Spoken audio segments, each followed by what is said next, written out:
एक currency note को देखो, वो सीधा भी हो जाए तो उसकी मुकर्रर करदा कीमत घटती नहीं है, उसकी बै व शिरा की कुव्वत घटती नहीं है। फट जाए तो टेप लगा के जोड़ दें इसको, फटकर भी इसकी मालियत घटती नहीं है।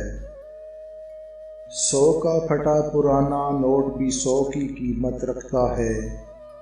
कागज से भी बेवक़्अत हैं बूढ़े उम्र रसीदा लोग, 2 कौड़ी के भी तो नहीं अब खस्ता तन बोसीदा लोग।